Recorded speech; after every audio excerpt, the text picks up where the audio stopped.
This is a beginning point. This is the beginning of the rest of my life.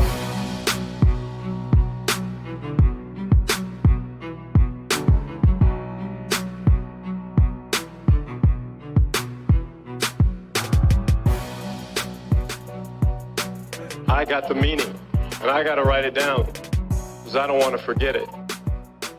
Just win, baby.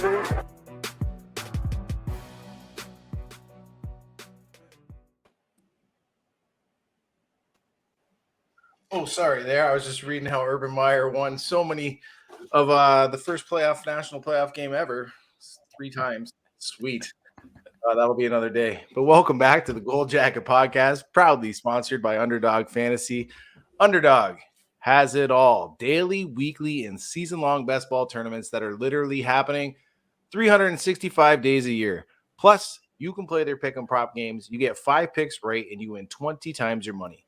Head on over to underdogfantasy.com, use the promo code TNFF, and you will get a 100% deposit match up to $100. I am your host, Gymnastic. You can find me on Twitter at GoldJacketQBs. I am joined, as always, by the other host of the show, the better host, the guy that does most that you don't know, Connor Donald.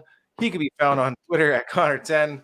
We are proud members of the True North Fantasy Football Network. Make sure to check out the entire network on Twitter at True North FFB. On YouTube, if you're watching right now, you know where it is, the TNFF network. And on the internet at TrueNorthFFB.com. Tonight, we're continuing our 4-week dive into each key skill position. Jesus Christ. This year's NFL draft featuring yet another great guest to talk the wide receiver class. But Connor, please take my bumbling issues away from me. What is up? Not much, man. I'm excited for another episode and talking about this rookie class and diving in with someone who I respect greatly. I've read a lot of his articles. I am fascinated to talk about the wide receiver prospect model that he has and what it tells you about this draft class. So we're not going to waste any more time with all this chatter. Marvin Elequin is our guest today at FF_Marvin E on Twitter. He is a writer for the Fantasy Footballers and a contributor for the Dynasty Nerds. And as I said, he is a very actionable wide receiver prospect model that accounts for production, efficiency, and draft capital. So Marvin, my man, what's up? Not much, man. I've had a long day at work, so I'm excited to just relax, talk about this rookie class, talk about wide receivers. It should be fun. So thanks for having me. Well, you came to the best show to just be laid back and relax and say whatever the hell you want about this wide receiver class. So let's dive in, though. Tell us a bit about this wide receiver prospect model that you created. And I kind of alluded to some of the things that it takes into account, but maybe you want to dive a bit deeper into what the production metrics and efficiency metrics are that you use. Yeah. So, it's heavily driven by production.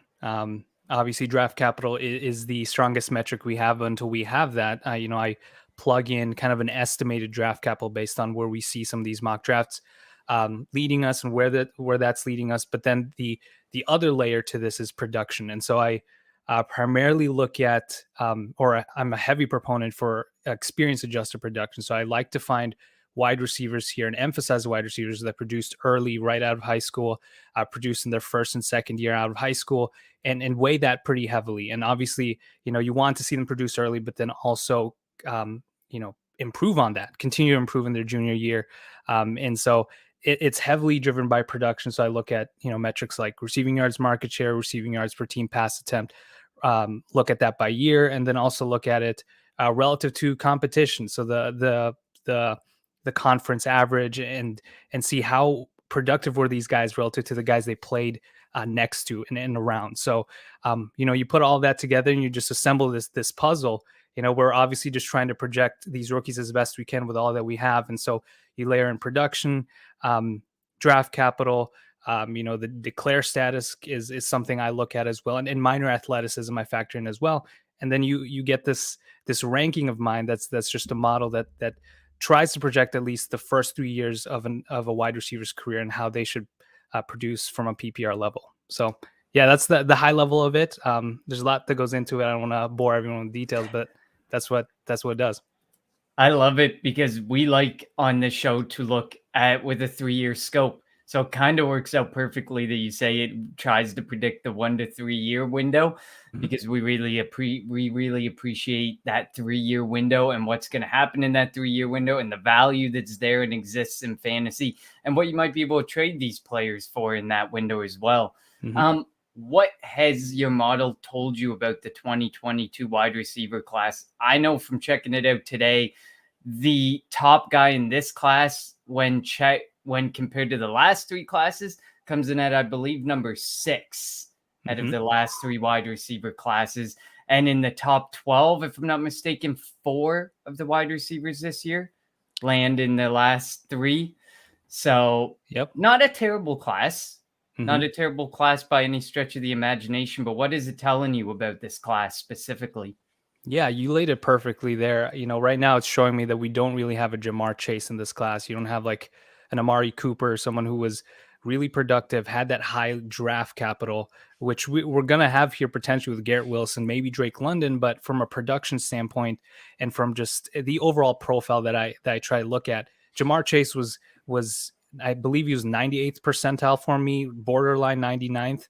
There are other guys that are ahead of him over the last 10 years, but you don't have that level of a prospect. But what I do like about this class is that there are a lot of guys in that, not necessarily that high elite tier, but there are guys that are like right underneath that. So when I'm sure we'll talk about some of these guys, but I am a fan of the guys like Garrett Wilson, Drake London, Treylon Burks. I do think there are guys here with the right draft capital, assuming they go somewhere in the first round.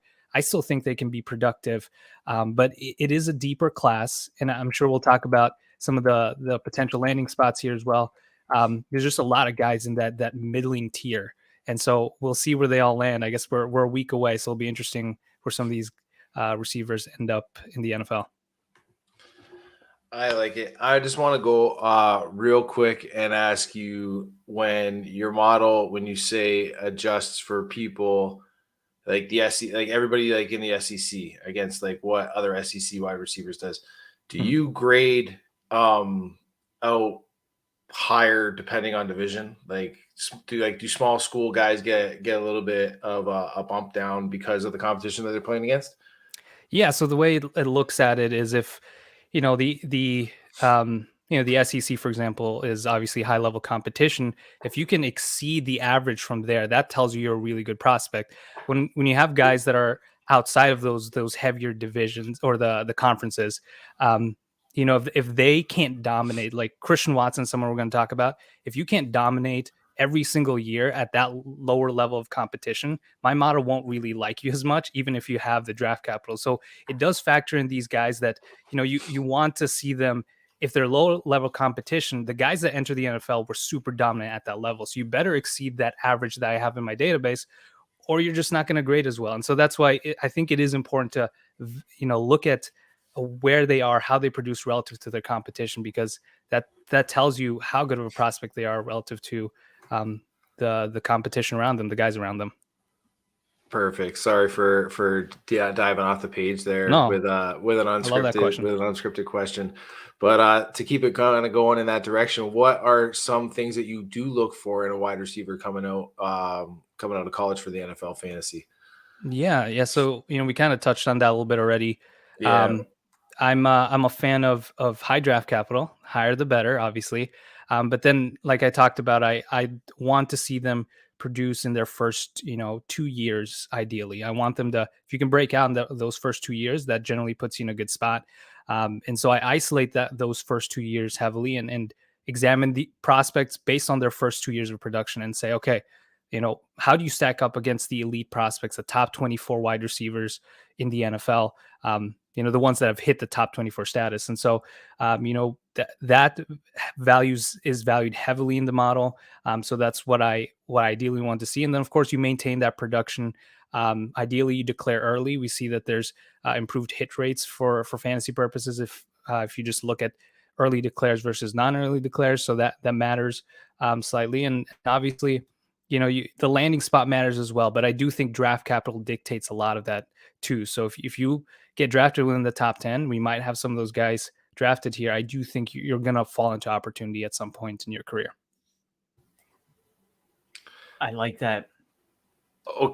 Okay, I want to ask one more rebound question here. So certain years obviously are better than others, where you see based on talent, like quarterbacks go a lot, and then you see certain years where like the classes aren't that good, but you still see like a numerous amount of position players that aren't really first round material in other classes get pushed up in the round.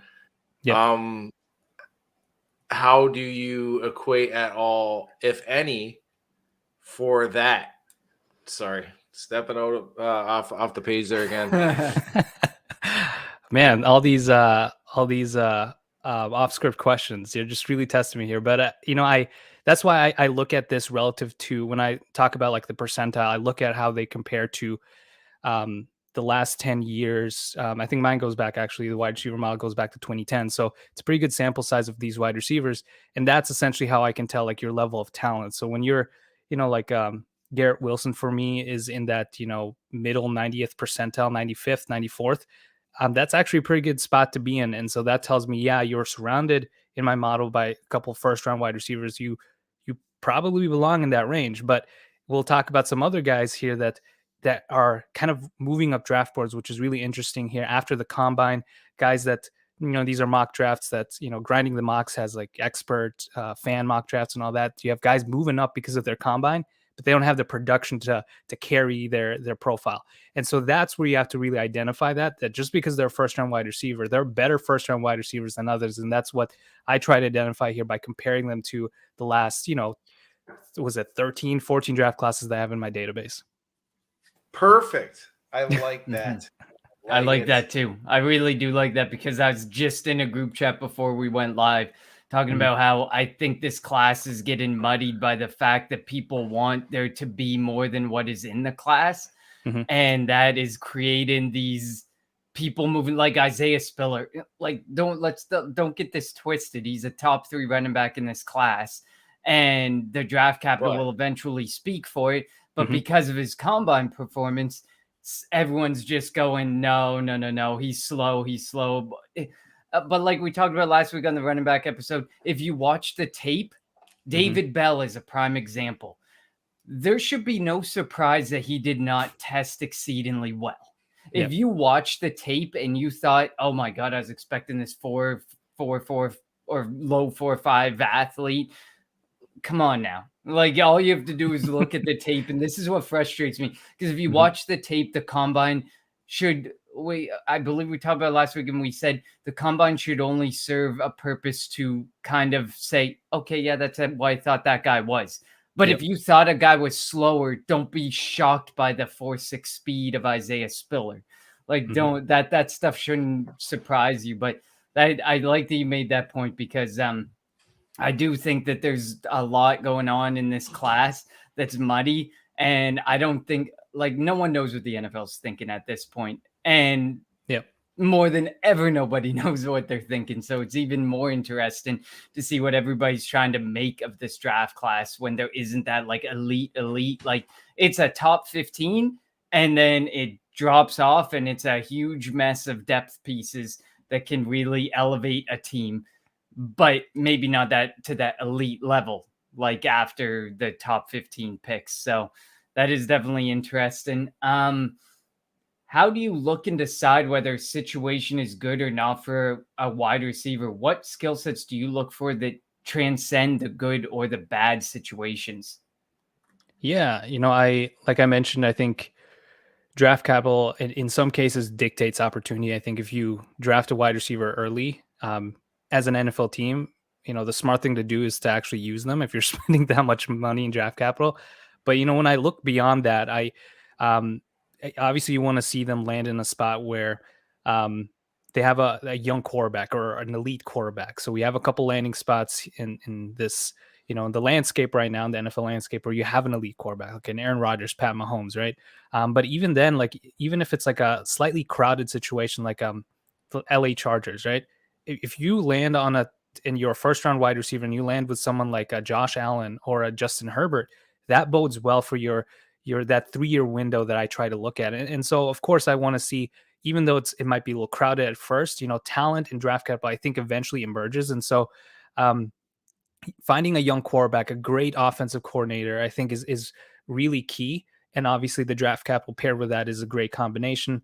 As far as like skill sets go, I do like to see, this is personal preference. Obviously I'm not the like a true film expert, but what I do like to see is wide receivers that are able to create on their own. So yards after the catch, being able to create those, quick touches and you just create from there. I think that helps, especially when you translate into the NFL. If you are capable of that at that elite level, then in a lot of cases, you make life easier for your quarterback and the offensive coordinator, where they can just manufacture touches for you.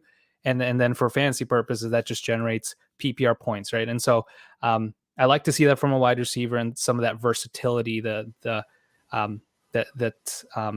hopefully they showcased in college. But yeah, that's a loaded answer, but that's what I look for.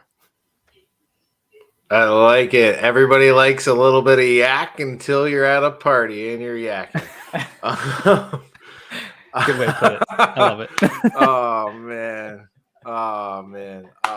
I'm sorry, Connor. I want you to take the next question. Yeah, I'll take the next question because I kind of on. wrote it up.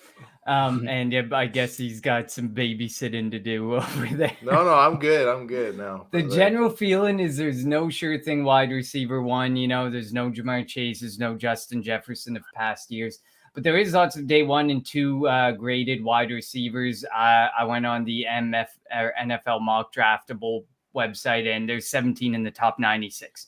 So presumably 17 in the first 3 rounds.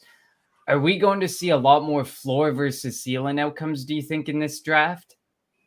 Yeah, I think there's I definitely think this is a great question. I think that the ceiling is there because there are a handful of prospects that I think have that high ceiling and that upside. And just Drake London, Treylon Burks, a couple of guys that I like, Garrett Wilson. I think the ceiling is there for this draft class, but we kind of talked about earlier that there are guys like creeping up in ADP.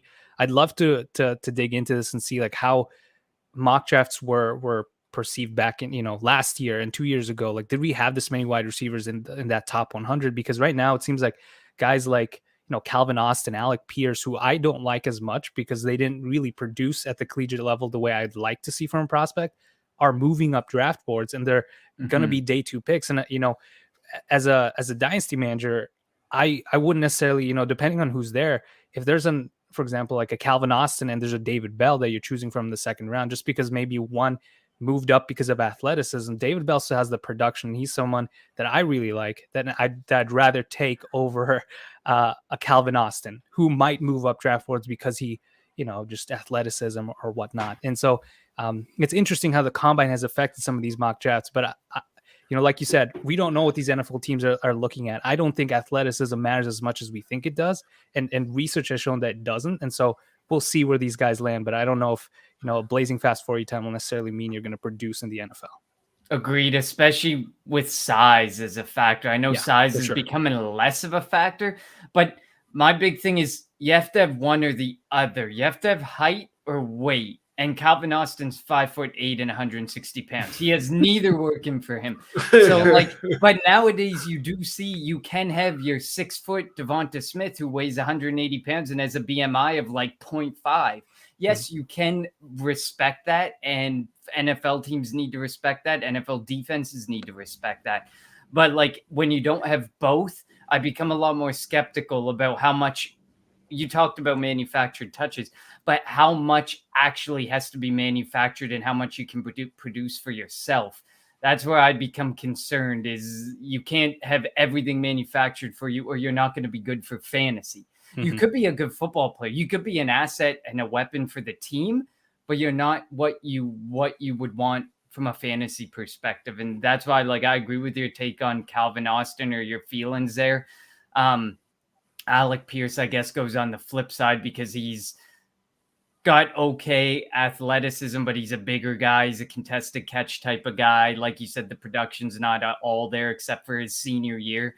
I think this past season. So definitely falls way to the wayside of your prospect model probably. But yeah, I mean, and even like you look at Watson, I feel like Watson is like everybody like Fantasyland's dream child for this class, because now there's a lot of reports coming out he's not going to get the first round draft capital that was presumably there. There's actually a lot of executives who are saying he's not going in the first. We don't have him on our big board in the top 32. And suddenly the poster child for fantasy football wide receivers in 2022 may not get the draft capital that we want and that we like to see, but he still has those crazy athletic metrics. He lit up the FCS, and I watched his tape today, so I know we're diving into him later, and I do have some opinions on him as well. But that type of thing, that changes things, like as you start to see what the NFL is actually thinking. So good point on Calvin Austin there. Jim, you got the next question? I do. Sorry about that. I was on mute. We here actually, I'm going to skip to the sixth one because I want to know the overrated good landing spots that are being overrated as good landing spots here for fantasy purposes, because I agree with your answer. This is the one that I really liked. I think it's getting hyped out of control. Yeah. So, my choice for slightly overhyped here is the Atlanta Falcons. I think in almost every mock draft, I see like Garrett Wilson being mocked there or Drake London. And while I do think, there's going to be a bunch of targets available there, and you do need someone to take the heat off of Kyle Pitts, right? But to me, there are some concerns here personally, just because, the quarterback situation is still a question mark, right? We know Marcus Mariota was signed and he's going to be most likely the guy, but over the last, since 2015, since he's joined the league, among quarterbacks who have had at least a minimum of 500 plays, he's QB 29 in expected points added per play. Not very good. QB 29 completion percentage over expected. He's behind guys like Taylor Heineke, Big Ben, Jake Cutler, who still makes this list because he somehow still had that many plays in this search. So he's not that great. And sure, he had some good games, and yes, he can run the ball, so he's great for fantasy, but is he really that great for a wide receiver, a rookie wide receiver at that as well? And so that gives me some concerns. Plus the offensive line isn't the greatest as well. 13th worst in adjusted sack rate according to Football Outsiders last year. And now, of course, they can make some changes to that still, but it's just not the perfect landing spot. I think there are a lot of question marks to it, where I think there are other landing spots that have the elite quarterback, a better overall offense that I like a little more than the Atlanta Falcons. Yeah, I absolutely love it. That porous offensive line was one of the reasons why Matty Ice was icing up after games 9 times out of 10, which is actually another reason why I think they probably took Mariota, because he can at least scramble a little bit and try a dipsy doodle for a 70-yarder. I'm curious. I have an opinion on one. What about the Kansas City Chiefs? Do you think this is becoming an overrated landing spot, or do you think it's rated properly? I mean, I understand Tyreek Hill. Jim is a Chiefs fan, so I had to bring it up. Oh man, okay. Reaction. All right. But to me, you'd have to get, like, we're talking about, none of these guys are like true number ones. None of these guys are Tyreek Hill. So how can we presume that someone's gonna drop into this landing spot and turn into? I mean, people forget Juju's there. It feels like, and they're just like, whoever gets drafted there becomes the automatic wide receiver one, or well, Travis Kelce's obviously the wide receiver one in that offense, but you know what I mean. So do you think that's becoming more of an overrated landing spot than people think? Because we've seen them draft trying to land that secondary piece of wide receiver before, or we've seen the free agents get acquired and people run to the waiver wire for them and it just doesn't work out. Does that just feel super similar to what could happen with this rookie class? Yeah, I think it depends on the level of prospect that they go after there too. They're drafting a little later, and so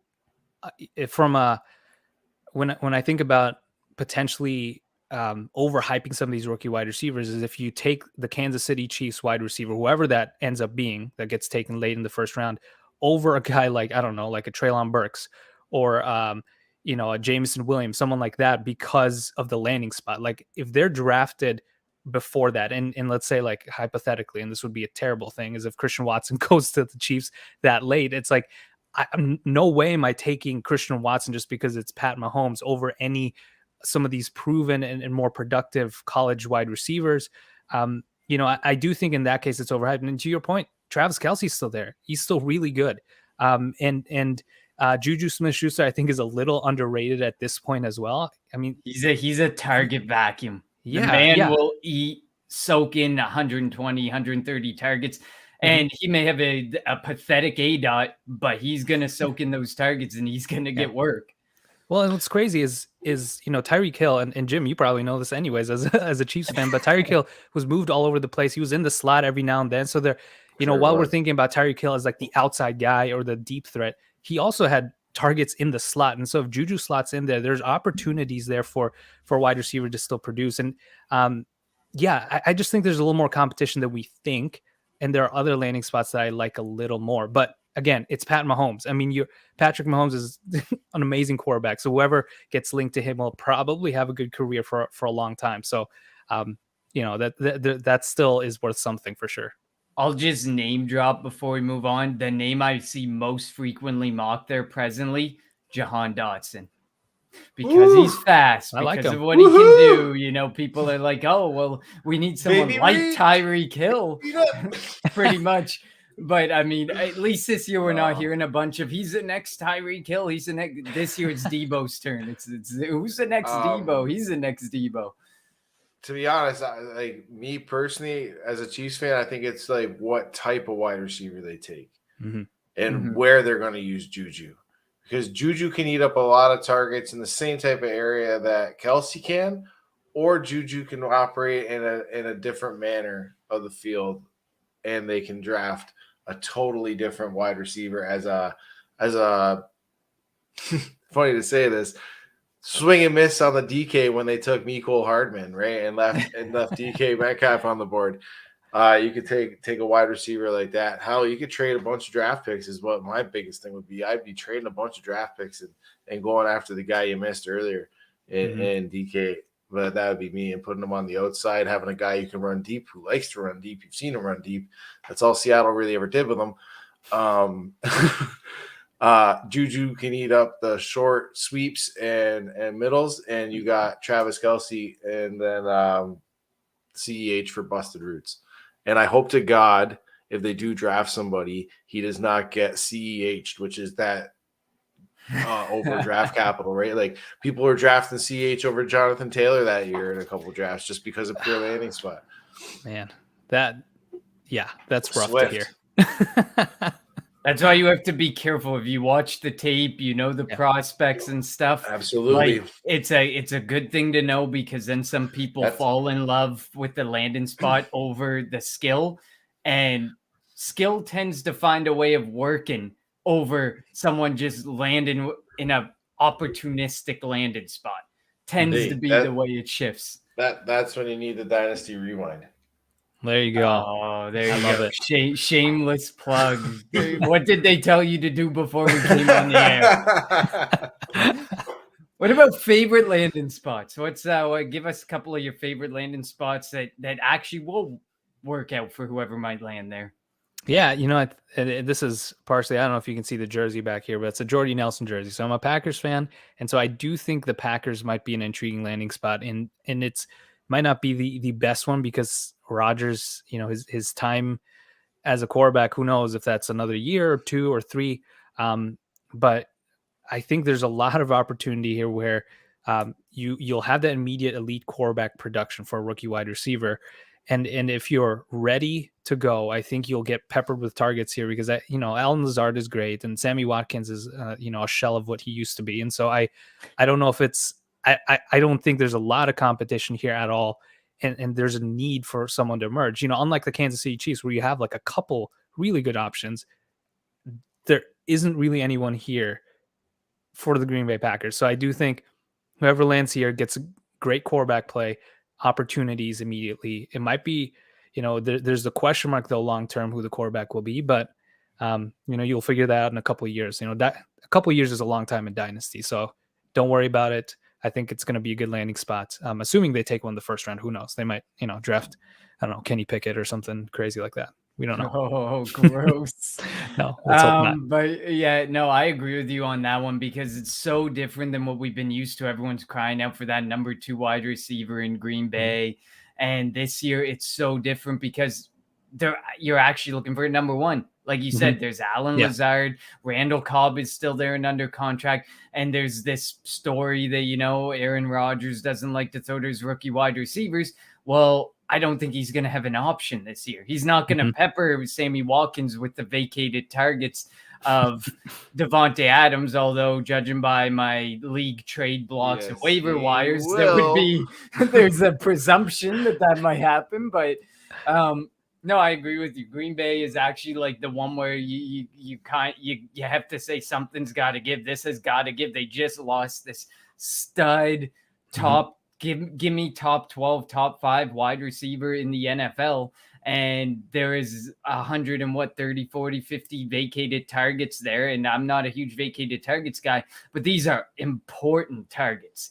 We're not talking 150 targets like, okay, MVS is out, Lazard's out, Cobb's out. Like, take some of those guys out, and it's a combination of 4 different guys. This is one guy vacating a significant portion of what was a fairly good offense when it ran through him. So two things I want to see in Green Bay is 1, the lizard versus the Lazard, and 2, maybe some of those targets, like 30 of them, can go to, I don't know, Aaron Jones would be pretty sweet. RB1, 2022 RB1. You know what I'm saying? Like, there's a lot of vacated targets, and he can do the damage with them. If you want to save him out a little bit and start banging AJ Dillon through the meat and potatoes, and maybe run a couple 2-back sets and swing them out wide, right? And have them guess and throw a couple screens. There's some meat on those bones, I'll tell you. That's something I would like to see. Let's talk a couple other landing spots, a couple other names that people have been talking about. I'm an Eagles fan. I ain't gonna lie, it's been all over mock drafts. They're there, so we got to talk about them as a potential landing spot. I think it is quite clear. One thing has to become clear. Devontae Smith is the one. And you have a high end, I won't say elite, I won't be who's going to eat up a lot of targets. Is this as good of a fantasy landing spot as people think if we draft at 15 or 18 a wide receiver? Because you have to remember, our best successes in offense came when we turned into a run-heavy offense as well. So you're looking at a wide receiver too who likely won't even have 100 targets. Yeah. I do think Devontae Smith is gonna get his share. He's a great wide receiver, great prospect, and I know for all the BMI jokes out there, I think he's a great prospect, and he showed us glimpses last year, right? So I think there's going to be competition there regardless, and Dallas Goedert, right? And I would almost prefer Philadelphia as more of a running back landing spot than I do a wide receiver landing spot, because as Miles Sanders just hasn't been as great as we'd like. And I know he's battled injuries and all that. But I do think if you bring in like a stud running back in there, like a Breece Hall, let's say, I think they're going to crush it. And so I think it's a great, it's an interesting landing spot for sure. I'm just not as excited about it as I think some people are. And do you even think they're going to take a wide receiver? I feel like there might be other needs.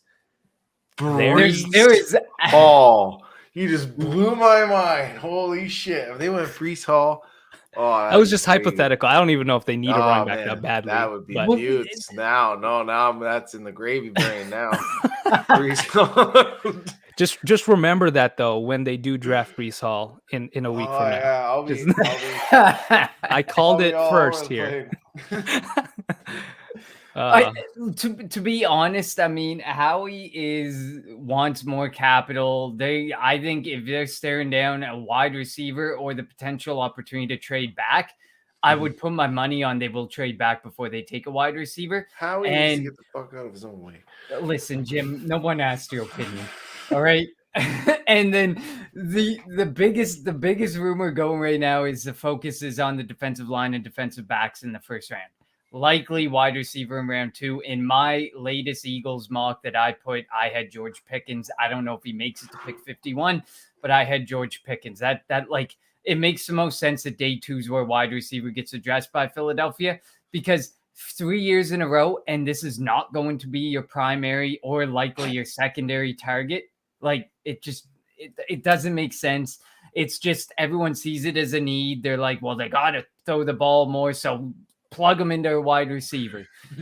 I don't necessarily agree with that completely. Our defense was way worse than our offense last year. So let's get that straight. People, if you were an Eagles fan, if you watched, the defense was worse than the offense. Once the offense got going 7 weeks into the season, of course, but the defense was definitely worse. It needs a lot more help. So I think definitely I agree. They'll go in that direction. More defensively in day 2 with the wide receiver, and then everyone will be like, yeah, I don't know if I want to draft them as much. But 2 more, the New Orleans Saints and the Washington Commanders. I gotta get used to that. Which one do you like more, and are they actually good landing spots? Man, I don't want to pick either. Gosh, I guess the Commanders is, if you think about Terry McLaurin, kind of approaching the end of his contract there, but then there's 38. the quarterback. What was that? No, I'm just choking on his age. He is it's gonna be like 27 or 28 is his second contract. Yeah. It's insane. But I don't know. I'm not convinced that the quarterback play in either landing spot. I'd rather not pick either one, and I hope there isn't a wide receiver that lands there necessarily. But at least Carson Wentz is. I don't know. Carson Wentz is Carson Wentz. Jameis Winston, he showed some promise last year. He was more efficient, and so maybe that could translate into with Michael Thomas back. Maybe there's an opportunity for a second rookie wide receiver to kind of operate with some more space. I guess but if you do you remember inefficient Jameis Winston? He produced some incredible wide receiver numbers. Absolutely, maybe we don't want efficient. But here's the thing. That was pre LASIK though. Now now his eyes are pristine. They're sharp. He's more accurate. The interesting thing last year is what he had, like a crazy touchdown rate. I don't know if that's sustainable. They didn't throw the ball a lot, so it's gonna be interesting. That's why I think the Commanders, where they might throw the ball. I can't remember if they were top 10, top 15 in like pass rate. I think they were up there. Don't quote me on that, but I'm not a fan of either landing spot. So I'd love to hear your guys' thoughts as I ramble on here. Well, with Jameis, you won't have to throw it deep with the slants, right? Or out of the backfield to Kamara. It's not chucking it like he had to with Evans. Yeah, right. The old chuck and duck there. Evans catching drops wherever he lands. I have one more offbeat question because fuck it. Why not? I've already had 2. Let's go for 3. With all these wide receivers that are probably going to be drafted in the first 2 to 3 rounds of fantasy football, with all that being said, do you think there is enough landing spots in the NFL and enough talent to be pushed out of the way for these prospects to be fantasy relevant at the positions that they are being drafted at in fantasy drafts this year? That's a great question. I think it's getting close. I think there aren't as many landing spots that I think are flawless. I think each one kind of has its negatives, and so that's why I'm not going to overrate certain landing spots. Just even if they go later in the 20s, I'd rather bank on a guy that goes early on, and even if it's not the best landing spot, I'll stick with the idea that draft capital leads to opportunity, and hope that eventually happens. But like we kind of talked about here, there are cons to a lot of these landing spots, and there isn't really one that I can think of that's perfect for wide receiver. And that's the thing too. We think about guys going early in the first round. Well, some of those landing spots are lacking quarterbacks, right? And so if you go a little later, it'll be interesting if one of these top tier wide receiver prospects, and that's the key, is if like a Treylon Burks slips for whatever reason, or Drake London, if he for some reason slips, then and he lands with the Packers or he lands with the Chargers or something like, Dallas is another interesting one. Where you have that great quarterback play in place. That's where I like the talent and the landing spot where they could, almost merge together and be the best of the group, in my opinion. I like it. We've spent a lot of time talking about landing spots, so let's try and spend the remaining 20 minutes on the, what people are probably here for, and that's the prospects. Yeah. We have briefly mentioned some of them, but let's our show. Fuck them. No, I'm just kidding. No, I'm just kidding. Well, let's start out with the overrated wide receiver prospect, because it's the one that people usually say for the end of the show to hide, that shameful name. But let's throw it out there now because I love the name that you chose. Yeah, for me, it's Christian Watson. And I think heading into the offseason, he was kind of considered like the hidden gem, someone who, before, I guess even this past year wasn't necessarily on everyone's radar, but obviously he produced in his final year, in his second to last season, blew up the combine, obviously, like 90th plus percentile in like all metrics you look at. But, the concerns with me is that obviously he played at a lower level competition. And when I look at players like that, we kind of talked about this, that I want to see them really dominate, like someone who, Cooper Kupp, for example, came in at playing against lesser competition, was at Eastern Washington, if I remember right. But he had essentially like a, 20% target share every single year, outside of his redshirt freshman season, or his redshirt year, his first year. And he was just dominant from every single year on. You don't really see that with someone like Christian Watson, who, redshirted his first season, 6% of the receiving yards in his first full season, 25% receiving yards market share in his second season. So not really dominant yet. And it really took until his redshirt junior year for him to hit that above 30%. He had 36% in his third redshirt junior year, and then redshirt seniors, where we saw him absolutely crush it at 44%. But, there's some concerns here that, if you're at that lower level competition, why did it take you that long to truly get there? And, you look at the raw stats, they aren't anything, just really eye-popping, but it's the market share numbers that I look at it, and he just didn't even hit those thresholds for me in his redshirt freshman year, sophomore year. And so those are the concerns. And part of it is also because of the ADP. You see that ADP rising for him. I'm not a fan of that. And even if he, for some reason, goes, like late first or even early second, there are other guys in that range with probably similar draft capital that I'll like more because they produce at the collegiate level, that I'd rather, take over Christian Watson, like a Sky Moore, David Bell, Jahan Dotson. I'd take all those guys over Christian Watson, but he seems like he's just rising in all these rookie drafts. I've seen him go in the first round of rookie drafts. And I'm like, that's a little too early for someone who we don't even know is going to get first round draft capital, and didn't really produce at a dominant level until his third full season. So he's the guy that I think is a little overrated at this point. I agree with you. I have the same name. Like I said, I was watching the tape today. I mean, there's things to like. He took handoffs from the backfield like Deebo Samuel, and he did with them some really good things. He took 50-yard run backs. Like it's nice to see. It's good to see. But like you said, the fact that it took him till his senior year to dominate at this level. And last week we talked about Pierre Strong being the overrated running back, because same thing. He dominated. But if you watch the tape, it's littered with just, you can tell it's the lower level. The tape is horrible for, if you're looking at these defensive prospects, you're not drafting any of them, because the missed tackles, the tackle angles, the effort, it's an atrocity. These guys failed fucking math class, on triggering angles, like they're done. Well, but it's true. You watch these guys and they just don't know how to tackle. Like, you can tell why they landed in the FCS. And to me, that was a big standing point. And Christian Watson, I don't like his route running. There's a lot of people who love it because they looked at the tape from the Senior Bowl when it's one-on-one in a completely unrealistic situation in regards to what you're going to see in the NFL when you face, man coverage, zone coverage, a safety over top watching you, linebackers in the middle of the field. It's just an unrealistic thing. And I watched the tape for both. When you watch the tape, his actual play tape, he just runs go routes. He runs hitches. He runs like a couple generic routes. And he does it, because of his change of direction, he does it very effectively. Like, he can sell a hitch like it's nobody's business and come back and make that gain and do some stuff after the play.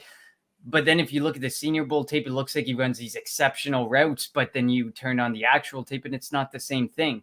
So I think you have to take everything for what it is. And he's an incredible athlete. I think he's got a lot of potential, but you definitely have to see draft capital, landing spot. What does the NFL think of him? Draft capital is the biggest thing for what does the NFL think of you? If he goes late in the second or the third, need, right? Like exactly at positional need. Like, not all drafts are equal. That's kind of like why I went off kilter. And all my questions are going directly in this exact type of buildup of a question on who is the overrated guy right now, and like, why is he being overrated? Is he being overrated due to positional need in the NFL and not really due to a lack of talent? He's getting drafted up boards because, like Connor, you said earlier on, this year people aren't looking for Tyreek. Who are they looking for? Deebo Samuel. What this guy do? Shit that Deebo Samuel did well in the NFL. You know what I mean? Like, there's a direct correlation on why I think this guy's getting the bump. It's the type of wide receiver the guys are looking for this year. That's my 2 cents. That's my rant for the episode. And it only took 45 minutes to get there. But hey, we're getting good. But another one that we often bring up, me and Jim talked about him a lot, is Drake London. He's not overrated, obviously, because he's been rated where he's been rated all along, but we've just been there with this type of prospect before. And I know that that's not necessarily the best way to look at it, is like, look at the past failures of N'Keal Harry, JJ Arcega-Whiteside.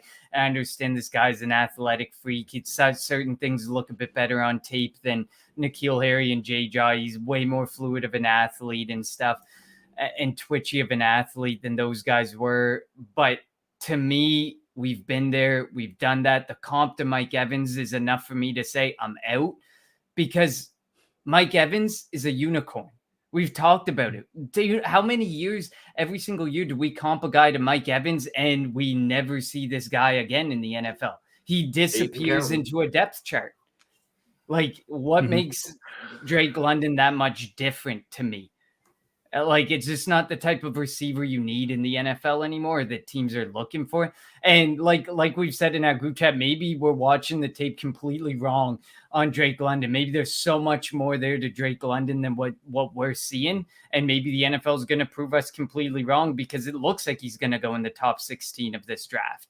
So I don't know if you have anything you want to add on the Drake London aspect, because you seem to like Drake London. Yeah, I do like him just because, from a production standpoint, I believe, I'm trying to pull up, some of the guys you had mentioned. I think, the thing with N'Keal Harry is he kind of ruined everything for us with just guys that have his profile. And the thing is with, his profile overall actually looked pretty good. It's, I love N'Keal Harry. Right. And so we have to just, exactly. And that's what you have to remember here. Like, busts happen. The hit rate, if the hit rate was 100% for a first round wide receiver, would be all, dominating our fantasy leagues easily. But things happen, right? And things don't work out, whether it doesn't translate to the next level. But N'Keal Harry is someone, for example, who I thought had a good profile. And if someone came in again with his profile, I'd probably bet on that again, because it looked darn good. It just didn't work out. And Drake London is a little more productive. His best season of a 43% receiving yards market share was super impressive last year. Obviously he got injured. And he actually produced in his first season, his second season, didn't really dominate, but there's that solid production that makes him one of the guys that that stands out in my model, because he produced early. And so I think that that plus his efficiency relative to competition, his dominant season before he went down with an injury, those are reasons why I like him. And if he gets a draft capital, it's hard for me to pass up. But I get the concerns. I think there's just, you go with some of the bigger wide receivers we've seen in the past, and it's hard not to feel a little just hesitant, if that's the word, with some of these guys. That is exactly likely the word for mine and Jim's feelings on Drake London right now. Hesitation. But also the value that you're going to have to pay. Like, you could probably just pass on Drake London as a top 6 pick or a top 8 pick and take shots elsewhere. I actually think, depending on your league mates, what I would do if I was looking for a wide receiver is take Drake London and trade for a vet that's looked at as a declining asset if I was in like the win now mode. That's me. Plus, right? And like look for like the later draft pick, the second round, and take the hit on like a running back like Zamir White, something like that.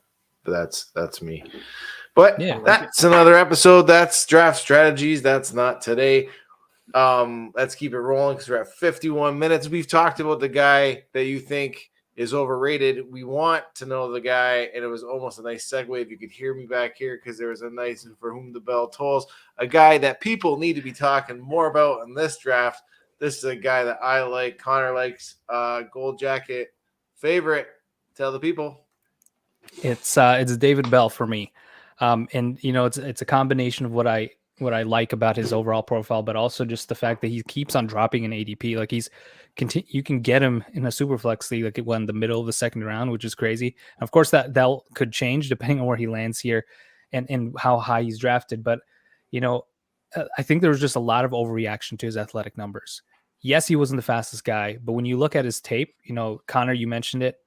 I don't think anyone should have expected a 4.4 40 time for him, regardless. And so he was always that slower guy, but he's a nuanced and smart route runner, in my opinion. And we've seen guys that don't have that blazing speed produce at the NFL level. The fact is, that 40 time doesn't matter as much for a wide receiver as we think. It matters more for running backs. It matters more for tight ends, especially athleticism for tight ends.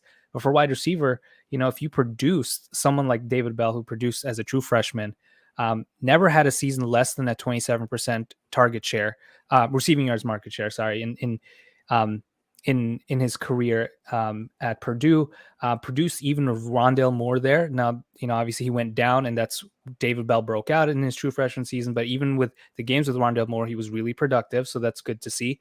And then, he just continued to produce, had that, above 30%, 34%, I think was his receiving yards market share in his final 2 seasons. He was just really productive. And the thing is, when you look at his speed, you have to think about him being able to produce even with that speed. He's done it for his whole career. He's been that quote unquote slow his whole career, and he crushed it. Now, the knock on him, I think, is that he never really had that true dominant season like a Drake London, Treylon Burks, or Garrett Wilson. And so that hurts his overall profile, in my opinion. But the closest comp in my database for David Bell is actually Jarvis Landry, who wasn't the fastest guy, but I think David Bell could excel in those intermediate routes and out of the slot potentially. I know he played a lot outside, but I think there's a lot to like about him. He's not the fastest guy, but man, if I can get him in the second round, if he's there in the second round in my rookie drafts, I'm taking him every time, assuming he gets day 2 draft capital. Yeah, and right now it looks like he's down, heading towards the 2-3 turn. Like he's going like 19, 20, 21, which is definitely a great position where you're going to be taking shots on either running backs for their opportunity / landing spot, or a wide receiver that you really liked or that you like the tape on. So David Bell fits the mold down there. And like you said, he's been able to accomplish a lot with how he is and how he plays. And like Jarvis Landry is actually a really interesting comp. Honestly, I like that comp there from a size perspective, a potential production perspective, and everything. There's a lot to like about Bell. So I would definitely have to agree with you on that point, as someone that people need to be talking about more, because there's a lot of names being talked about, and there's a very few falling through the cracks outside of like 10 wide receivers. So it's like the top 10 wide receivers, and then names start to fall through the cracks from there. So David Bell's a good one there. Last question. Your guy in this class, and it can be anyone. It can be for the top one, the most obvious, or it can be some random one you picked out from the bottom of the pile. Yeah, I don't know if this guy's as obvious of a pick anymore as he once used to be, and I think it's Treylon Burks. I don't know how you guys feel about Treylon Burks, but it seems like to me he's slipped in both ADP in the real draft and also in rookie mock drafts that I've been a part of, and so I'm honestly a big fan of Treylon Burks and what he can bring to the table. True freshman, 25% receiving yards market share, and then had 39% as a true sophomore, and then 41% as a true junior. 2 dominant seasons. Essentially, he had 2 Drake London's final season. He did that twice, essentially. Now, obviously, there's a competition level there, but being able to achieve that at any point is super impressive. And, just to keep it short here, I know there's a lot of things about his athleticism. He still had an 85th percentile speed score, checks that box. So, I'll leave you guys with this quick stat here that all wide receivers since 2010 who check the boxes as an early declare, first round wide receiver, averaged 2.5 receiving yards per team pass attempt in their career and had at least a 100 height adjusted speed score. So they were above average athletically. Julio Jones, Amari Cooper, Sammy Watkins, AJ Green, Dez Bryant, Jamar Chase, Mike Evans, and Treylon Burks would be the only one in this class to be able to achieve that and join that group. He's just a unique blend of athleticism, size, production. Now, I'm not comparing them one-to-one to any of these guys, but the fact that you can be in the realm of any of these wide receivers shows that if you get first-round draft capital, you're in a good group of wide receivers here. And he's 220 pounds, 225. I mean, I know there are talks about his conditioning or whatever. I don't know if that's necessarily true, but man, if you're 220 pounds and you can run the way he does, you're going to do some damage in the NFL. And so obviously we'll see where he lands, what his draft capital is. I hope he doesn't slip into the second round, but I'm a big fan and he's my guy just because he seems to be slipping on people's boards, but I still have him pretty high. Yeah, I love it. Sorry, Connor. If I were to pick my guy, we could each go around here. If you want to throw one in there, Jim, mine would probably be Jameson Williams. Mm-hmm. I really like Jameson Williams prior to the injury and everything you see on tape. He's just such a fluid athlete, such a twitchy athlete. He's so fast. The speed is absolutely incredible. His ability to manipulate speed in route is incredible. Slow, like throttling down a gear and then right back to the top gear and just burning a DB and stuff. So impressive to see on tape. So impressive to watch. So if I was picking my guy and it's someone we've talked a lot about, Jim, it would probably be Jameson Williams. And there's only one guy we didn't get to talk about that I kind of think is being a little overrated, and I might be incorrect in thinking this. And it's Chris Olave. And my only concern with Chris Olave is he does almost nothing after the catch. So my concern with him comes with, okay, you're a great route runner. You're very nuanced. You're a technician. You can burn guys on routes. But what are you going to do for me after the catch? And that's my biggest concern with a guy like Chris Olave. That was only one other name I really wanted to talk about with you. Was because I have serious concerns about what he's going to do after the play. Garrett Wilson, I don't have those concerns. Jameson Williams, I don't have those concerns. But Chris Olave is kind of on the smaller side, and he doesn't do anything after the catch. I have issues. I have some problems. I think he will be a good football player. I don't think he will be a good fantasy player. Yeah. And I think you kind of described the ceiling there for him. I don't know if the ceiling's as high as some of these other prospects. I think he'll be good. He might be a top 24 wide receiver for fantasy, but I don't know if he has the same ceiling as some of the guys you just mentioned. Jim, do you have a my guy you want to tout before we wrap this up? If I was gonna slap one out there, based on the guy that I can get, because I'm slapping a lot of RBs in these rookie drafts, I like Dotson. Where I can get him. That was going to be the other name that I mentioned. I was debating Williams or Dotson. It's a good damn name. I like Williams too. Again, like the value you can get, I think, on Williams I think it's pretty decent. Anyway, I also just wanted to point out, though, when you named Treylon Burks in that group of class guys, we shit on Sammy Watkins. I want to say he was a great prospect coming out. He was a fucking fantastic prospect coming out. Really, he was. I think Buffalo really fucked with his mind. Another thing he did, Buffalo, before he got good, fucked up another guy. First Marshawn Lynch, and Sammy Watkins. Way to go. Oh my gosh. And they had Robert Woods too, didn't they? At one point? Sure did. Come on. Bunch of bums. Finally got to. took him this long to get to Josh Allen and Stephon Diggs, and it took a pretty hefty investment of draft capital to get both of these things to happen. But this was awesome, Marvin. I wish we could have talked about even more prospects, but as you know, this prospect class for wide receiver is deep. I think we hit on some really good ones, some not so obvious ones, some pretty obvious ones, talked about the good, the bad, and the ugly. So this was an awesome time. Shout out to everyone who listens, who checks us out. Make sure you're rating, reviewing, liking, or subscribing wherever you're listening or watching. Shout out to all the sponsors. We made it to an hour without shouting any of them out. So unfortunately, when they took the back seat to this great discussion about wide receivers. Viridian Global, of course, giving you the best attire like Jim is rocking. Trophy Smack, which I just saw today before we came on the air. They have a new champion chain. It is a 5-pound plate held around your neck by a 33-inch metal chain. Looks like an impressive piece of championship gear to have. So check that out. Use the promo code TNFF at checkout to get a free ring as well with the purchase of your new champion chain. Is it as good as this? Don't know. Nothing's as good as that. I don't know.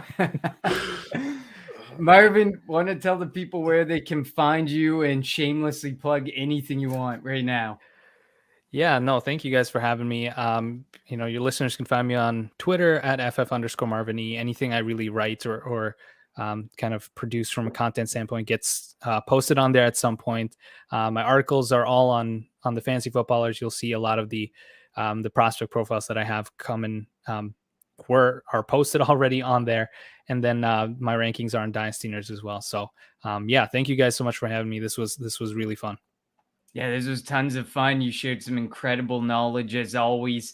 So we'll probably do this again next year and talk some wide receivers for sure again. Check out the True North Fantasy Football crew. They're right above Marvin and Jim's heads. TrueNorthFFB.com, @TrueNorthFFB on Twitter, TNFF Network on YouTube.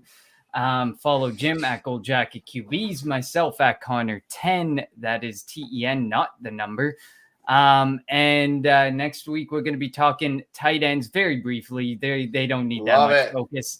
And we're going to do a 2-round rookie mock draft with the guest that we will announce next Monday. But for now, we will see you all next Tuesday.